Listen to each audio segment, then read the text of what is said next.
Bom dia, você que está assistindo o Espaço Infinito. O tema hoje é autismo.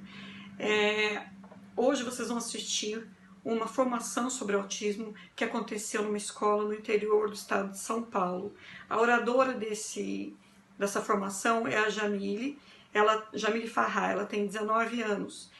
Ela fala sobre assuntos importantes, como os motivos, pelos quais o autista não olha para o rosto do falante, os problemas que o autista tem com o reconhecimento do próprio nome, o motivo pelo qual se preocupa, existe uma preocupação crescente de suicídio entre os autistas leves. São vários assuntos pertinentes ao mundo do espectro autista e que, apesar dele estar bastante em evidência ultimamente, mas são muito pouco explorados. Então, com vocês, a formação sobre autismo, ministrado pela Jamile Farrá.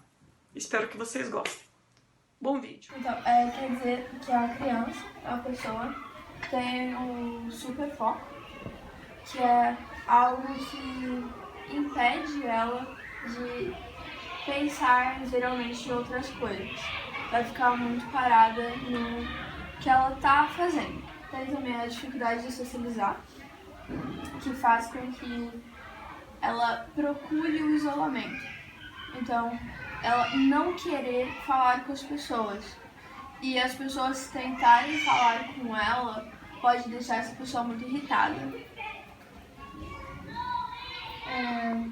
Também é a pessoa que tem muitos problemas motores e é desajeitada, porque por ter problemas nas interfaces cerebrais, alguns movimentos podem ser mais difíceis da gente conseguir fazer. Então, tem todos esses problemas. Como eu, por exemplo, eu tenho problema na parte esquerda do meu corpo inteiro. Eu não consigo mexer na perna direita, no braço. Eu tenho problema de audição basicamente no olho esquerdo.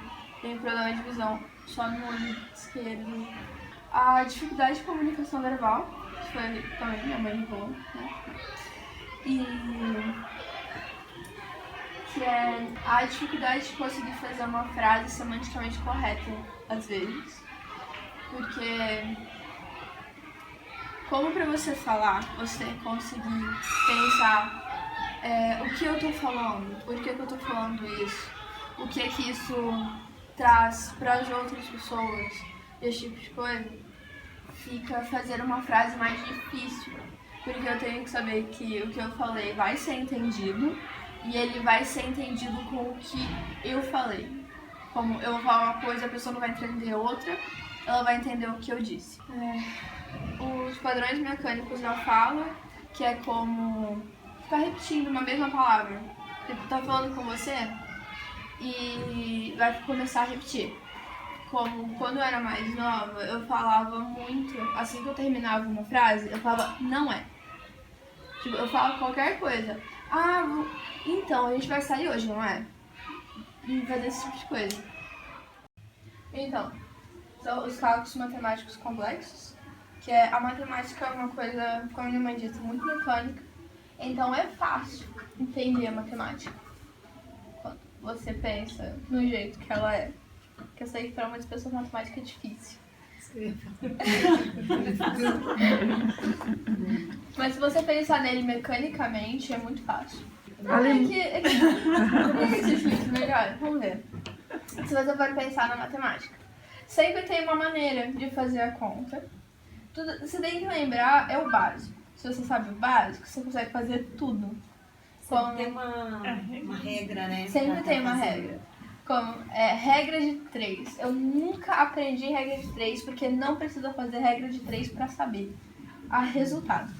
Os meus professores ficam tipo, como é que você achou a resposta? Você nem fez o negócio aí. Mas tipo, é muito mais fácil de outras maneiras. Então, sim. Habilidades artísticas, eu sei piano. Uau! Então, a música e o desenho são várias coisas que são bem mecânicas também. Como vocês sabem que tem aquele menino que ele é autista e que ele, tipo, passa por cima da cidade de helicóptero uma vez e consegue desenhar a cidade inteira. Os conhecimentos profundos sobre algum tópico. Que é alguém, tipo, sabe muito sobre dinossauro ou muito sobre alguma coisa. Qual que é o meu? Eu não lembro. Língua? Acho que é língua. O seu é língua. Habilidade de comunicação não verbal. Que é... Isso eu acho que não é todo mundo que faz, porque eu não consigo, não. Mas conseguir outra maneira de conver tudo o que quer dizer, mas sem usar palavras. Isso são os pequenos que ainda não adquiriram a fala. A Jamile, por exemplo, adquiriu já a fala, então ela usa a fala. Bem ou mal ela usa. Às vezes compreendida, às vezes incompreendida, ela consegue usar a fala. Mas os pequenos, a gente nota que eles conseguem se expressar perfeitamente, mas não falam. O meu sobrinho é assim, ele não é verbal, mas você entende tudo que ele quer falar. E você nota que ele tem inteligência, você vê, eles são fáceis de ler, apesar de não falar. Uhum. Essa parte é legal. Exatamente. Então, a terapia da fala, né, que é a fono, que é uma coisa muito boa, só que ela pode ser exagerada. É a coisa. Se você vai na fono e ela quer que você vá 3 vezes por semana, é um pouquinho demais. 1 vez por semana tá bom, tá, mãe? Isso foi uma das coisas que ela colocou numa carta para uma professora que me chamou muito a atenção. Que ela fazia assim, porque a fono nunca quer uma vez só. O meu trabalho para poder dar resultado tem que ser 3. Aí a psicóloga quer 3.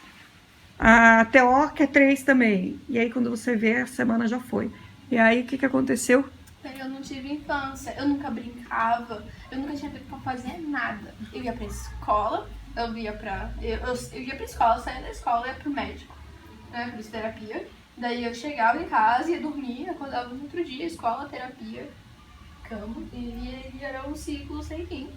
E eu nunca tinha tempo pra fazer nada além disso.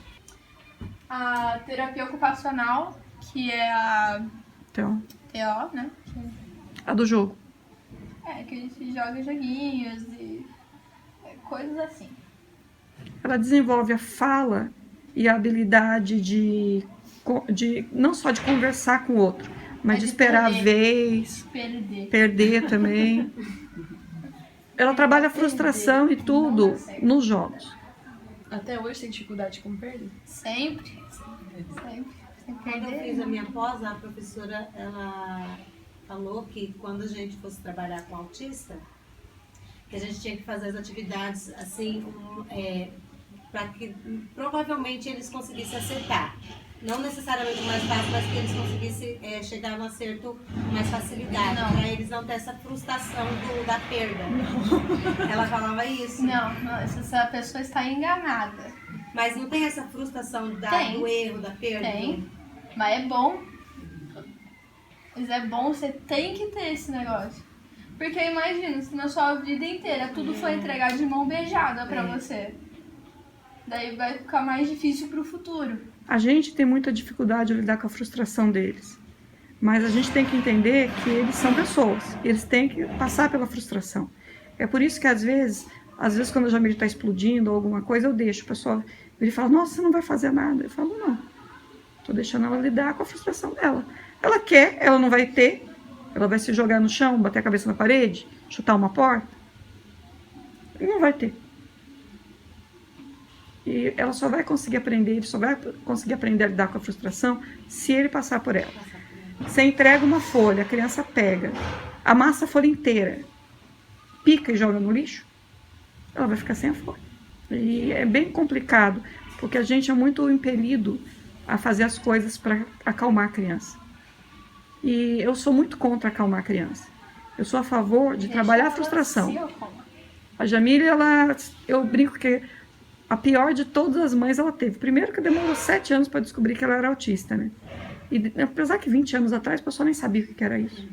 Ninguém conseguia explicar por que ela não falava português. Eu falava, mas em inglês ela fala, como que ela não fala português? Ninguém conseguia explicar.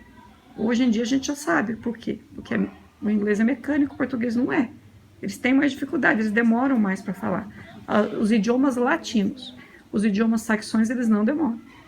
Então, nesse momento de crise que ele tá lá no chão se jogando, O melhor momento é deixar ele passar por essa crise. Ele tem que passar pela frustração para ele aprender a se frustrar. É porque o meu, ele chega até a fazer xixi na roupa naquele momento. Troca depois, gente. E assim, Então, se deixa. você achar que vai machucar as outras crianças, daí o melhor seria mudar ele pra uma sala onde não tem nada que ele consiga se machucar com e deixa ele lá, deixa ele fazer Lembra o do que ele Bolsonaro? Evadir, acalmar, CA. Primeiro, você retira a criança do ambiente. Não, primeiro você atende, né? Faz a contenção, evadir, conter, evadir e retornar. Tudo isso no tempo da criança. Mas eu sou super a favor disso. Eu acho que é o que funciona.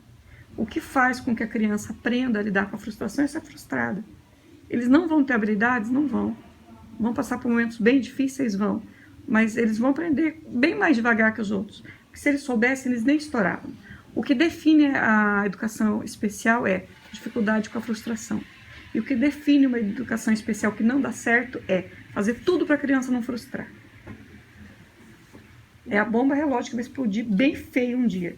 Depois desse momento que você tem de frustração, de raiva, que você, tipo, Às Explode. vezes, não, às vezes Depois- explodiu, depois normal. normal, você volta pro lugar que você tava, com as pessoas. Exatamente, normal. O duro Como é se que nada tivesse acontecido. o problema são os outros, né? Porque ela volta, tá bem. Mas os outros... Mas se no momento da explosão, experimentem isso. Você ficar, fulano, vem cá, vamos conversar. Aumenta o tempo da explosão. Faz ficar mais e Não mais adianta falar agressivo com ele, até. ele não tá nem ouvindo. Ele nem Não. sabe que ele é ele naquela hora, você falar o nome dele. A terapia comportamental, que é exatamente isso, frustração, é ser frustrado. A minha mãe é a mestra em fazer isso. Meu marido também, cada um faz um. A minha mãe, ela tinha o trabalho de falar, eu fazer uma pergunta pra ela e ela me falar a resposta errada. É o Pra eu mais... ficar brava. É a resposta o mais incompetente possível. Para que ela tivesse a habilidade de lidar com uma outra pessoa dando resposta incompetente. Então, por exemplo, você pergunta, quanto que tem aqui? Aí eu falava 2. Eu só perguntava, quanto é 1 mais 1? Eu falava 5. Então, 90%, assim, em alguns momentos definidos do dia, em que ela me fazia algumas perguntas diretas, eu dava respostas incompetentes. Para que ela ficasse irritada. E ela aprendesse a lidar com o fato de que o outro pode dar resposta incompetente para ela. E aí o seu pai faz o quê? Meu pai, ele faz piada de duplo sentido. Que isso é uma coisa muito difícil pra autista entender, porque tem 2 sentidos, né? Não tem 1, 2. E então, às vezes, quando eu não entendia, eu ficava muito brava. E, tipo, por que você tá fazendo isso? Para! E meu pai, ele não. Então, a função disso era ela lidar com a frustração dela. A gente fazia ela se frustrar em casa para ela não estourar na escola.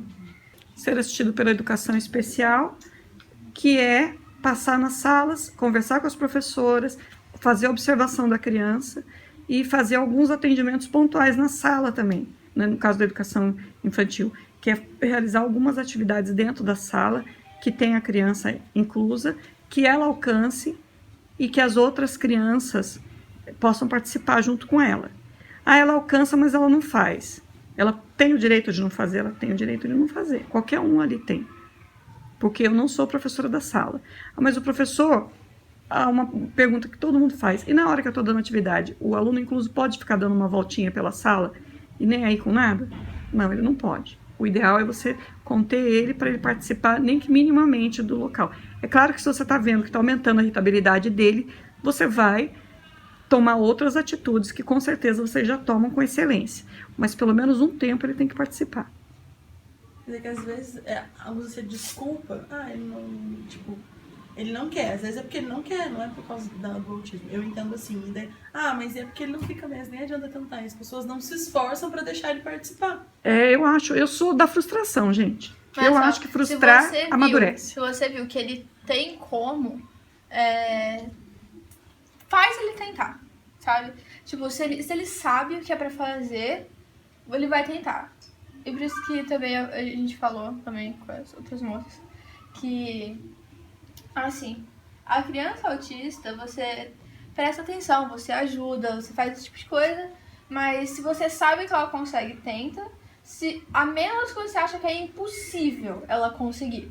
Tipo, você pedir pro paramédico andar. Se for esse nível de dificuldade, daí não. Daí você ajuda. Se não, deixa ela. Se for pra brigar, briga. Se for pra cair no chão, deixa cair. Se for pra não rasgar o papel e tacar na tua cara, daí você briga com ele que isso não pode fazer. Mas, assim, você deixa ele se frustrar, você deixa ele fazer as coisas erradas, mas você, tipo, fala, você fez errado, faz o certo. Você se frustrou, agora vamos pensar, por que você ficou frustrado? Assim. Chamar a atenção do autista na hora que ele está explodindo, pode? Pode, mas você tem que chamar com palavras de ordem comportamental, não reflexiva. Não precisa chamar Não jogue o papel em mim. Eu não faça isso. E não precisa falar o nome dele, porque não vai fazer diferença nenhuma. Agora você virar e falar, você acha que eu gostei? Você vai levar muito papel no rosto. Pode pedir alguma coisa, mas elas não vão apontar pro que elas querem, elas podem te levar pro que ela quer. E daí, se tiver várias outras coisas em volta, você vai ter que descobrir o que ela quer, ou você simplesmente não vai pegar o que ela quer. Tudo da linguagem que a gente não falou tanto disso, que é não conseguir conver o que pensa na linguagem, ou quando simplesmente não consegue falar. Tipo, algumas horas, pelo menos pra mim, principalmente quando estou brava, eu não consigo falar. Eu sei que eu quero falar alguma coisa, mas não sai palavra. Não importa o quanto eu tente, não sai palavra. Então, não demonstrar interesse social, que é simplesmente ela tá no ambiente, ela tem a chance de conversar, de estar junto com criança da mesma idade, com outras pessoas, mas ela escolhe ficar sozinha. Ela escolhe não interagir. Evitar o contato visual, que é não olhar pro rosto da pessoa ou pros olhos dela, geralmente. Isso acontece também porque, geralmente, quando você está olhando para alguém, vocês estão numa conversa. E conversar olhando para alguém diretamente, com a pessoa falando, pode ser muita informação para a criança. Então, ela vai tentar evitar isso ao máximo. É aquilo que eu comentei com vocês, é o movimento da boca junto com o som, é muita coisa. Então, eles desviam desse excesso de informação. E, aliás, aconteceu uma coisa bem interessante na vida da Jamile, que até refletiu. Agora há pouco tempo ela voltou, né? A gente levou ela para uma série de médicos para fazer exame, para não deixar isso para dezembro. E aí uma coisa bem interessante que aconteceu. Há muito tempo atrás a gente não sabia nada de autismo. Então o TO, o pessoal que trabalhava com a Jamile, trabalhava, porque é uma demonstração de educação, você olhar para o falante. E aí o que aconteceu? Ela geralmente não olhava. E aí a gente ensinou ela a olhar, a ficar de frente e olhar para o falante. Só que ela não aguenta ficar olhando muito tempo, então ela começa a olhar para os lados. Quando ela foi atendida nos médicos, tinha um momento em que o médico olhava para o lado para ver o que ela estava olhando.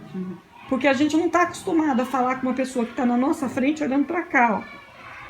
Então foi bem interessante isso.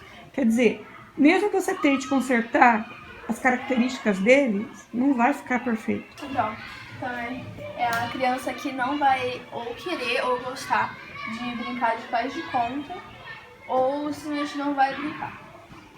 Que, como a gente sabe, faz de conta é uma parte muito importante da criatividade das crianças, mas pode ser muito difícil brincar de faz de conta. Só se for um faz de conta planejado, vamos dizer assim. Você vai ser esse personagem, ele é desse jeito, ele já existe, você vai só fingir que é ele.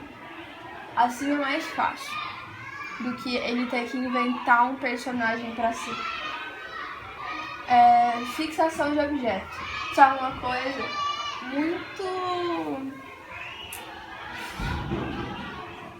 única, vamos dizer assim. Porque é como se fosse uma coisa que não te pertence, você sabe que não é seu, mas na sua cabeça é seu. E não me entregarem essa coisa, ou não ter essa coisa, seria como se pra mim fosse um roubo. Mesmo nunca tendo sido meu, essa coisa. Eu tô falando coisa porque pode ser qualquer coisa. Pode ser até uma pessoa. E se você, por exemplo, tirar esse objeto de você, exigindo que você faça uma coisa em troca, por exemplo, se você fizer isso, eu te devolvo. Funciona? Pode deixar a pessoa bem irritada. Pode ficar bem irritada, mas ele vai acabar fazendo só de raiva. Mas eu não consigo ter que ele me obedece, se eu fizer isso, ou pra ele... Ele vai começar a ficar bravo com você. Provavelmente. Ele vai até fazer, ele vai te obedecer, mas pra ele você vai ser a pessoa que ele não vai gostar muito. Na verdade, o que acontece é que a fixação dele, quando ele está nervoso, que quer uma coisa, ele está nervoso porque ele quer o objeto. Quando você coloca uma condição, aí ele começa a ficar nervoso não porque ele quer o objeto, ele fica nervoso porque você pôs a condição. Então, a raiva muda de foco. E aí não passa Não funciona. funciona. Não vai ser o resultado que se espera, né? Entregar também não é uma solução. Há bem pouco tempo aconteceu, porque eles não têm mesmo controle com essa coisa do desejo. A gente estava numa festa e aí a gente fez o tal do amigo ladrão e pegaram o que a Jamile tinha pego, foi a primeira que ela pegou. Ela pegou o primeiro, ela aceitou como dela. Ela já tinha 16 anos na época. Ela aceitou como dela. E aí a hora que uma outra pessoa foi e tirou dela, nossa, acabou a festa. E aí como fazer para as pessoas entenderem que ela falava bem, ela fala 4 idiomas. Como fazer uma pessoa entender que ela não dominava essa emoção da contenção. E tem alguns momentos que não dominam mesmo. Eu acho que melhorou muito, né, Jamile? E vai melhorando todo dia. Mas não vai ser de hoje para ontem. Com 16 anos ela deu, acho que foi o último mega piti que eu tenha visto. O último grande. Jamile, você falou que pode ser qualquer coisa, essa fixação, até por uma pessoa. Então não quer dizer que ela goste muito daquela pessoa. É Pode só uma ser- fixação sim. que ela tem naquele momento. Sim, pode ser uma coisa só momentânea. Pode ser tipo, hoje ela vai querer você só pra ela. Daí no outro dia ela não vai nem querer te ver pintado de ouro. E a resistência pra mudança de rotina. Que acho que qualquer pessoa que tenha conhecido um autista ou algo assim vai saber que mudar a rotina é uma coisa muito difícil. Porque a gente aprendeu um padrão. Que é assim que as coisas são e é assim que vai acontecer. E pra gente é assim que tem que acontecer. Então mudar isso é desgastante. Porque a gente tem que pensar, eu vou mudar, eu não sei por que eu tô mudando, porque geralmente, pelo menos na escola, quando alguma coisa na rotina muda, os professores simplesmente falam, estão mudando a rotina porque vai mudar. E a gente vai ficar, mas por que mudou?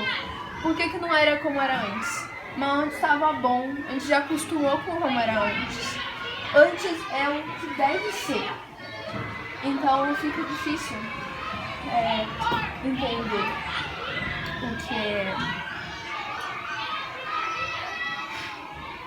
por que tem que mudar. Então, pra mim, escrever, principalmente em português, é muito difícil. Porque eu preciso fazer porque eu tenho pensamento linear. Então eu tenho uma ordem. E muitas vezes num texto, quando você está escrevendo, você tem até uma ordem, mas você, em algum momento, tem que voltar. E daí você tem que pensar muitas coisas. E isso fica difícil. Daí não dá que, se vocês repararem muito, você vai ver que eu, às vezes vai cair na trave, eu dou uma puxadinha assim de leve. E eu não consigo andar em linha reta. É impossível andar em linha reta. Então, quando eu ando, eu seguro no braço de alguém pra eu conseguir andar reto e não trombar com tudo. E conversar, pra mim, hoje em dia, conversar é muito fácil, muito mais fácil. Mas ainda não é a coisa mais fácil desse mundo. Porque muitas vezes eu vou conversar com alguém, eu falei uma coisa, eu achei que a pessoa entendeu, mas não. Ela entendeu uma coisa completamente diferente. Então, hoje em dia, às vezes, quando é alguma coisa que eu conversei com alguém e eu realmente quero que ela tenha entendido exatamente o que eu digo, eu vou falar, agora me diz o que eu te disse. Porque daí eu vou saber que, tipo, eu falei e eu fui entendida. Vocês precisaram de som. Que os sons, pra nós, é uma coisa muito poderosa. Porque o som, todo mundo sabe que som é uma coisa que pode relaxar ou te deixar bravo, ou fazer esse tipo de coisa. Então, poluição sonora é muito ruim. Porque quando tem muitos sons, e eles são sons diferentes, não é uma coisa homogênea, como uma música calma, por exemplo, que tem várias batidas leves e que segue o mesmo ritmo. Mas são vários, daí fica mais difícil pra gente conseguir focar em um só e prestar atenção. É que quando eu expliquei pra minha mãe, eu falei que é como se o som fosse ondas. Pra gente, como a gente sentisse que tivesse ondas batendo em nós passando. Assim, hoje pra mim é assim. E quando tem muito som, muito diferente, e daí é como se estivesse afogando. E daí tudo dói, tudo é ruim. Porque muito barulho dá, pelo menos pra mim, dá dor de cabeça, cólica, e um monte de outra coisa também. E por isso, quando eu era criança, eu ia numa festa, ou eu tinha festa, eu me escondia num lugar muito quieto. Ou teve uma festa, que foi a minha mãe que me disse, que eu comecei a gritar e eu me escondi debaixo da mesa, e fiquei gritando debaixo da mesa até a festa acabar. E que a minha mãe ia falar que eu falo que eu aprendi na fome.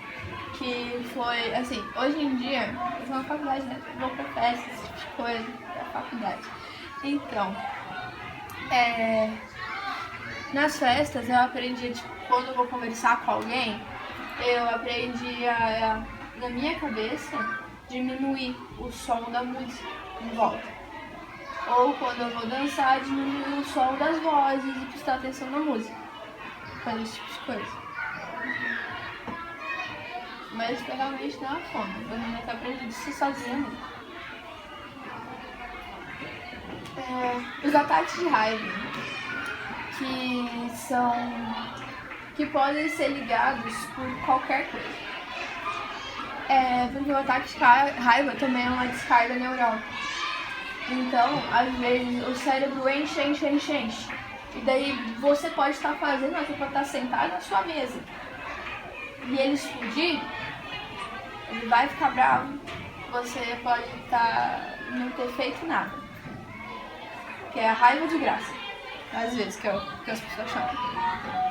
É muito menos porque eu gosto que, tipo, eu tenho uma noção já de quando eu vou explodir. Às vezes eu consigo sentir que vai acontecer. E daí eu aprendi alguns mecanismos pra não explodir na frente de pessoas, pelo menos. Então, mas às vezes acontece ainda. E a raiva também, que você falou, de pegar o negócio ou colocar um passo pra conseguir, é que assim, ele pode pode, assim, se ter feito isso, ele ter uma descarga neural depois. Daí ele vai ficar não só bravo porque isso aconteceu, mas bravo também porque por causa da descarga neural, e daí vai virar uma montanha gigante, e daí ele vai enlouquecer. Vai parecer que enlouqueceu pelo menos. Que é quando... Isso se enquadra muito em várias áreas. Como quando o autista está sentado olhando para o nada. Que parece que ele não está concentrado em nada. Isso pode ser ele relaxando o cérebro, porque está muito cheio. E daí ele precisa de um descanso. Daí ele vai olhar pro branco, olhar pro teto, sem se mexer. Por, sei lá, 5 minutos. Mas isso é só para descansar internamente e conseguir depois continuar. Então é por isso também que, uma coisa que a minha mãe sempre fala para as pessoas, se você reparou que a criança, a pessoa autista, tá fazendo isso, não atrapalhar, deixar ele relaxar em paz. Se você for mexer com ele, você pode... Tem muitos problemas que isso pode causar. Inclusive um espasmo do cérebro mesmo. E daí tem uma convulsão. Isso pode acontecer. É muito raro, é mais difícil isso acontecer. A cabeça da pessoa tem que estar explodindo pra isso acontecer, mas pode. E também eu ia falar mais do superfoco aqui, não sei. Bom, agora é sobre o nome, né? E quando não atende quando chamado. Que isso é uma desligação do autista com o próprio nome. Muitas vezes. Que é como se eu fosse chamar você, eu te chamei pelo seu nome, mas pra você esse não é o seu nome. E você não sabe quem é essa pessoa.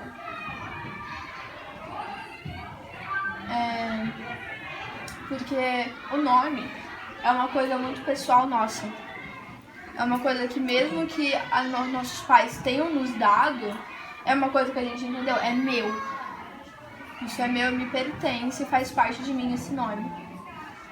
E o autista, como a gente é sempre, principalmente os autistas mais leves, são sempre ensinados a não ficar muito dentro de si, para ficar mais junto com os outros.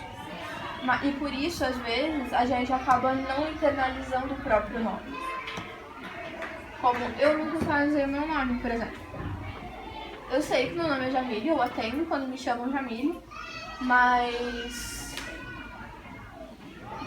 pra mim, Jamile não necessariamente é eu. Tipo, eu sei que deve ser eu, mas não sim, como se fosse. Então, são vários estudos são associados, né? Que ser alérgico a muitas coisas, como eu tenho alergia à uva, por exemplo. Uma fruta muito comum. E a depressão. Pode ser depressão clínica ou não.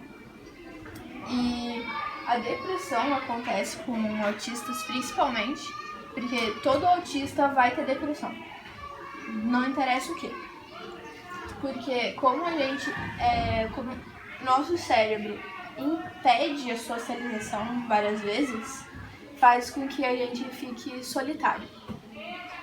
E mesmo que pra nós a gente não precise da interação, como nós somos humanos e está na natureza humana a interação, o nosso corpo pede, como por assim dizer, a interação.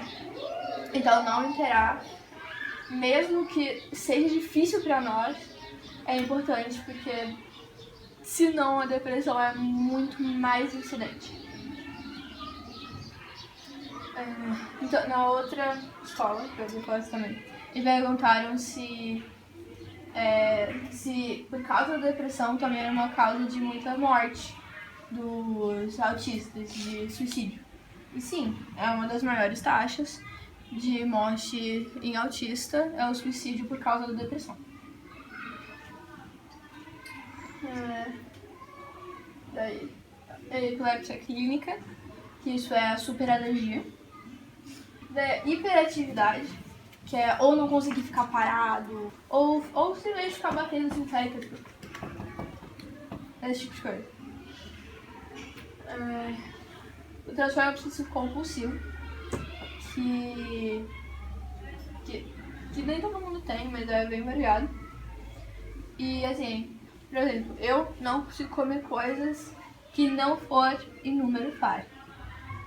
Se eu comer, tem que ser números pares. Porque eu não sei, mas tem que. Alguém ia falar alguma coisa? O problema com as habilidades motoras, que é o descompensado, que pode ser ou não conseguir andar direito, não conseguir segurar as coisas com as mãos, esse tipo de coisa. E os padrões mecânicos da fala, que eu já falei, que é o negócio de ou ficar colocando a mesma palavra no fim de todas as frases, ou colocar uma frase aleatória no meio da conversa, que não tem nada a ver, mas falou.